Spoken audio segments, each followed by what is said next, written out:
ಎಲ್ರಿಗೂ ನಮಸ್ಕಾರ. Welcome to ಸ್ಪರ್ಧಾ ಅರಿವು. ಇವತ್ ನಾವು ಕರಪ್ಷನ್ ಪರ್ಸೆಪ್ಷನ್ ಇಂಡೆಕ್ಸ್ 2025 ಬಗ್ಗೆ ನೋಡೋಣ. ಯಾಕೆ ಈ topic exam point of view important ಅಂತ ಹೇಳ್ತೀನಿ. ಲಾಸ್ಟ್ KS 2020 ಪ್ರಿಲಿಮ್ಸ್ ಅಲ್ಲಿ ಒಂದು ಕ್ವಶನ್ ಬಂದಿತ್ತು ರಿಲೇಟೆಡ್ ಟು ಇಂಡೆಕ್ಸ್. ಅಂಡ್ ಅದಕ್ಕಿಂತ ಮುಂಚೆ ಎವ್ರಿ ಎಕ್ಸಾಮ್ಸ್ ಅಲ್ಲಿ ಇಂಡೆಕ್ಸ್ ಬಗ್ಗೆ ಬರ್ತಾ ಇತ್ತು. ಅಂಡ್ ರೀಸೆಂಟ್ ಆಗಿ 2024 ಅಲ್ಲಿ ನಡೆದಂತಹ 402 PSI ಅಲ್ಲೂ ಕೂಡ ಇಂಡೆಕ್ಸ್ ಬಗ್ಗೆ ಬಂದಿದೆ. ಯೂಶಲಿ ಮುಂಚೆ ಹೇಗ್ ಕೇಳ್ತಾ ಇದ್ರು ಅಂತಂದ್ರೆ ವರ್ಲ್ಡ್ ಬ್ಯಾಂಕ್ ಬಿಡುವಂತಹ ಇಂಡೆಕ್ಸಸ್ ಅಥವಾ WEF ಬಿಡುವಂತಹ ಇಂಡೆಕ್ಸಸ್ ಅಥವಾ ಇಲ್ಲ UNDP ಬಿಡುವಂತಹ ಇಂಡೆಕ್ಸಸ್ ಅಥವಾ ರಿಪೋರ್ಟ್ ಕೇಳ್ತಾ ಇದ್ರು. ಸೊ ಇದು ಈಗ ಏನಾಗಿದೆ ಅಂತಂದ್ರೆ ಕನ್ವೆನ್ಷನಲಿ ಮುಂಚೆ ಕೆಲವು ಇಂಪಾರ್ಟೆಂಟ್ ಇಂಟರ್ನ್ಯಾಷನಲ್ ಆರ್ಗನೈಸೇಷನ್ ರಿಲೀಸ್ ಮಾಡ್ತಿದ್ದಂತಹ ರಿಪೋರ್ಟ್ಸ್ ಆಗಿರಬಹುದು ಅಥವಾ ಇಂಡೆಕ್ಸಸ್ ಆಗಿರ್ಬೋದು ಎಕ್ಸಾಮ್ ಅಲ್ಲಿ ಕ್ವಶನ್ಸ್ ಬರ್ತಾ ಇತ್ತು. ಬಟ್ ಇತ್ತೀಚೆಗೆ ಏನ್ ಮಾಡ್ತಿದ್ದಾರೆ ಅಂತಂದ್ರೆ ಯಾವುದು ಕರೆಂಟ್ ನ್ಯೂಸ್ ಅಲ್ಲಿ ಬರುತ್ತೆ ಒಂದ್ ಸ್ವಲ್ಪ ಹೈಲೈಟ್ ಆಗಿರುತ್ತೆ, ಜೊತೆಗೆ ಇಂಡಿಯಾ ಯಾವ ಒಂದು ರ್ಯಾಂಕಿಂಗು ಅಥವಾ ಇಂಡೆಕ್ಸ್ ಅಲ್ಲಿ ಇಂಪ್ರೂವ್ ಆಗ್ತಾ ಇರುತ್ತೆ ರಿಪೋರ್ಟ್ ಅಲ್ಲಿ, ಅದ್ರ ಬಗ್ಗೆ ಸ್ವಲ್ಪ ಡೀಟೇಲಿಂಗ್ ಆಗಿ ಕೇಳ್ತಾ ಇದ್ದಾರೆ.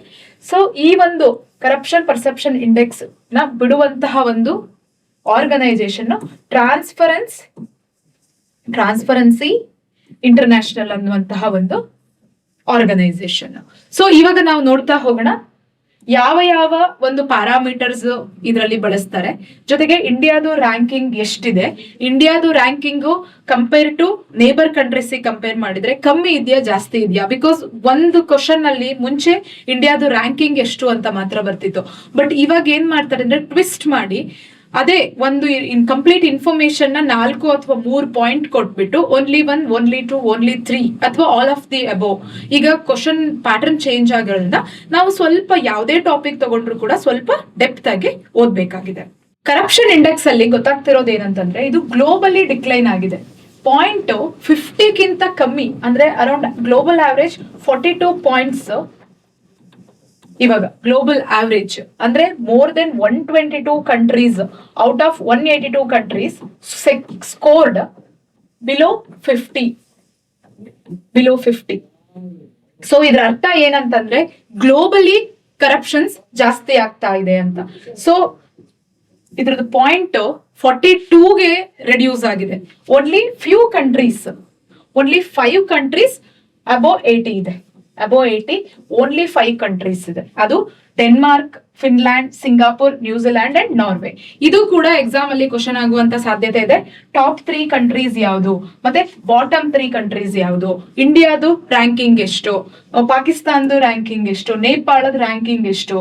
So when you learn something or ಯಾವ್ದಾದ್ರು ಒಂದು ಟಾಪಿಕ್ ನ ನೀವು ಓದಿದಾಗ ಅದ್ರದ್ದು ಫಸ್ಟ್ 3, ಲಾಸ್ಟ್ 3 ಮತ್ತೆ ಇಂಡಿಯಾದ ರ್ಯಾಂಕಿಂಗ್ ಜೊತೆಗೆ ಸರೌಂಡಿಂಗ್ ರ್ಯಾಂಕಿಂಗ್ ಕೂಡ ನಿಮ್ಗೆ ಗೊತ್ತಿರಬೇಕಾಗುತ್ತೆ.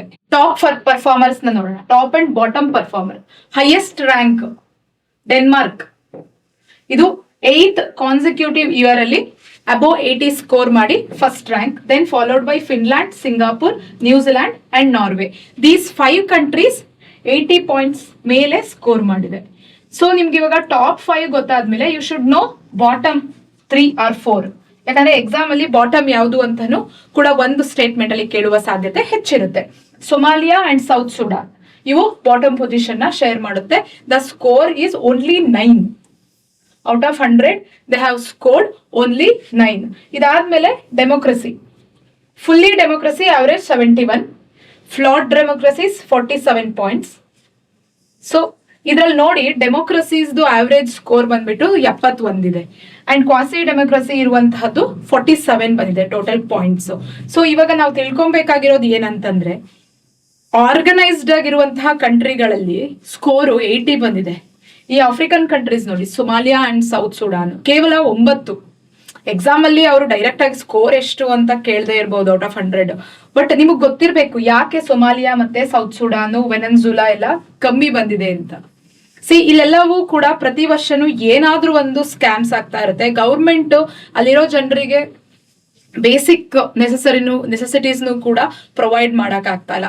ಸೊ ಹಂಗಿರುವ ಸಿಚುವೇಶನ್ ಅಲ್ಲಿ ಕರಪ್ಷನ್ ಬಗ್ಗೆ ಸರ್ಕಾರ ಅಷ್ಟೊಂದು ಗಮನ ಹರಿಸೋದಿಲ್ಲ. ಸೊ ಆ ಒಂದು ಕಾರಣದಿಂದ ಈ ಒಂದು ಕೆಲವು ಕಂಟ್ರಿಗಳಲ್ಲಿ ಸ್ಕೋರು ತುಂಬಾ ಕಡಿಮೆ ಇರುತ್ತೆ. ಮೇನ್ಲಿ ನಮ್ಗೆ ಗೊತ್ತಿರಬೇಕಾಗಿರೋದು ಇಂಡಿಯಾದ ಪೊಸಿಷನ್ ಎಷ್ಟಿದೆ ಅಂತ. ಇಂಡಿಯಾದ ಪೊಸಿಷನ್ ಈ ಸಲ 91st ರ್ಯಾಂಕಿಂಗ್ ಇದೆ. ಈಗ ಎಕ್ಸಾಮ್ ಪಾಯಿಂಟ್ ಆಫ್ ವ್ಯೂ ಇದು ಯಾಕೆ ಇಂಪಾರ್ಟೆಂಟ್ ಆಗುತ್ತೆ ಅಂತ ಹೇಳಿದೆ ಅಂದ್ರೆ, ಲಾಸ್ಟ್ ಇಯರ್ ಇದು 96th ರ್ಯಾಂಕಿಂಗ್ ಇತ್ತು. 96th ರ್ಯಾಂಕಿಂಗ್ ಇಂದ 91st ರ್ಯಾಂಕಿಂಗ್ ಬಂದಿರೋದ್ರಿಂದ ಎಕ್ಸಾಮಿನರ್ಗೆ ಇದು ಸ್ವಲ್ಪ ಇಂಪಾರ್ಟೆಂಟ್ ಅಂತ ಅನ್ನಿಸಬಹುದು. ಸೊ ಇದಾದ್ಮೇಲೆ you should know that India score 39 out of 100 ಇಷ್ಟು ಸ್ಕೋರ್ ಬಂದಿದೆ ಪಾಯಿಂಟ್ಸ್. ಅಂಡ್ ಅದ್ರ ಜೊತೆ ಕಂಪೇರ್ ಮಾಡಿದಾಗ ಭೂತಾನ್ ಮತ್ತೆ China ahead of the India. And you must know that Sri Lanka ಎಷ್ಟು ಸ್ಕೋರ್ ಇದೆ, ನೇಪಾಳ ಎಷ್ಟು ಸ್ಕೋರ್ ಇದೆ, ಪಾಕಿಸ್ತಾನ್, ಬಾಂಗ್ಲಾದೇಶ್ ಅಂಡ್ ಮಯನ್ಮಾರ್ ಇವೆಲ್ಲವೂ ಕೂಡ ಇಂಡಿಯಾಗಿಂತ ಕಮ್ಮಿ ಇದೆ. ಇಂಡಿಯಾಗಿಂತ ಅಹೆಡ್ ಆಗಿರೋದು ಭೂತಾನ್ ಅಂಡ್ ಚೈನಾ, ಇದೆರಡು ನಿಮ್ಗೆ ನೆನಪಿರ್ಲಿ. ಜೊತೆಗೆ ಮಾಲ್ಡೀವ್ಸ್ ಕೂಡ ಭೂತಾನ್ಗಿಂತ ಇಂಡಿಯಾಗಿಂತ ಜಾಸ್ತಿ ಇದೆ.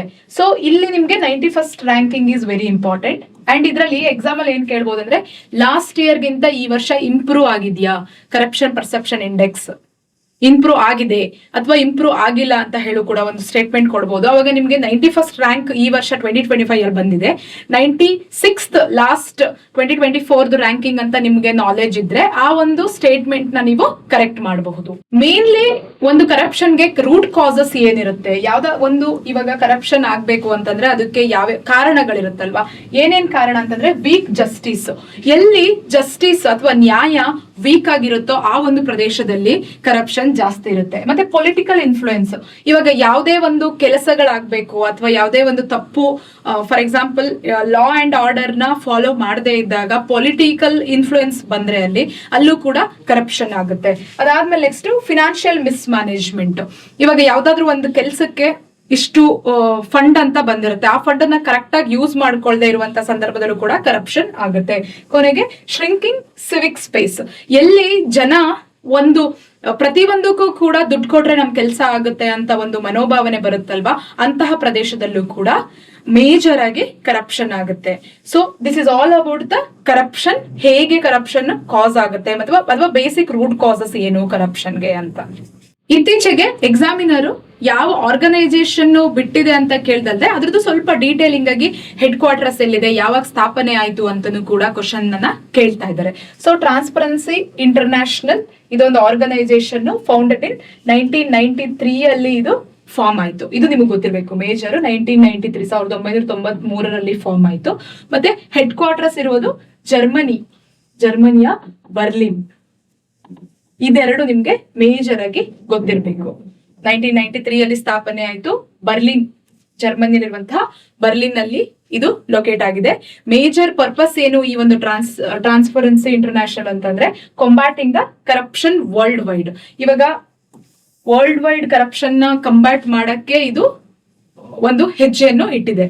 ಸೊ ಈಗ ನಂಬರ್ ರ್ಯಾಂಕಿಂಗ್ ಕೊಡ್ತಾ ಇರೋದ್ರಿಂದ ಏನಾಗುತ್ತೆ ಅಂದ್ರೆ, ಪ್ರತಿಯೊಂದು ಸ್ಟೇಟ್ಸ್ ಅಥವಾ ನೇಷನ್ಸ್ ಕೂಡ ಅದನ್ನ ಸ್ವಲ್ಪ ಕಮ್ಮಿ ಮಾಡ್ಕೊಳಕ್ಕೆ ಅಥವಾ ಅವ್ರದ್ದು ರ್ಯಾಂಕಿಂಗ್ ನ ಇನ್ಕ್ರೀಸ್ ಮಾಡ್ಕೊಳಕ್ಕೆ ಟ್ರೈ ಮಾಡ್ತಾರೆ. ಸೊ ಅವರು ಆ ರೂಟ್ ಕಾಸ್ ಅಲ್ಲಿ ಎಲ್ಲೆಲ್ಲಿ ರೂಟ್ ಕಾಸಸ್ ಇದೆ ಅದೆಲ್ಲವನ್ನು ಕಡಿಮೆ ಮಾಡಕ್ಕೆ ಪ್ರತಿಯೊಂದು ನೇಷನ್ಸ್ ಕೂಡ ಟ್ರೈ ಮಾಡುತ್ತೆ. This is all about the transparency international organisation. And ಈ ಒಂದು index exam point of view ತುಂಬಾ ಇಂಪಾರ್ಟೆಂಟ್.